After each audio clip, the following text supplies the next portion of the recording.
கொடைக்கானல் செய்தி. அவகோடா பயிரிடும் கொடைக்கானல் விவசாயிகள் மகிழ்ச்சி. திண்டுக்கல் மாவட்ட மலைகளின் இளவரசி என அழைக்கப்படும் கொடைக்கானலில் 40 வருடங்களுக்கு முன்பு அவகோடா மரமானது பணப்பயிர்களை பாதுகாக்கக்கூடிய வேலி மரங்களாக மட்டுமே இருந்து வந்தது. மேலும் இதனை வெண்ணெய் பழம் என அழைக்கப்படும் இந்நிலையில் சில வருடங்கள் அவகோடா பழத்தில் மருத்துவ குணங்கள் அதிகம் உள்ளது மற்றும் ஷாம்பு, சோப், அழகு சாதனங்களுக்கு பயன்படுத்தப்படுகிறது. இதனால் விற்பனை அதிகமானது. இந்நிலையில் கேரளா, பெங்களூர், மைசூர் வெளிநாடுகளுக்கு ஏற்றுமதி செய்யப்பட்டு கொடைக்கானலில் அவகோடா அதிகம் பயிரிடப்பட்டது. கிலோ ஒன்றுக்கு 250 முதல் 350 வரை விற்பனை செய்து வந்தார்கள். 4 வருடமாக அவகோடா மரத்திற்கு மஞ்சள் நோய், புழு நோய் என்ற நோயினால் தாக்கப்பட்டு கருகியது. இச்சூழ்நிலையில் இந்த வருடம் காய்ந்த மரங்கள் மற்றும் புதிய மரங்களில் அவகோடா பழமானது சாகுபடி அதிகமாக இருக்கிறது.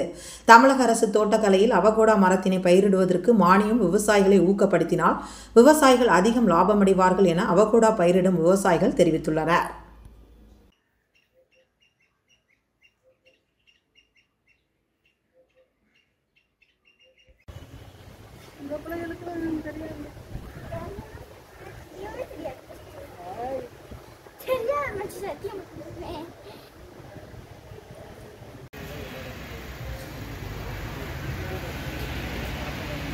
Beep.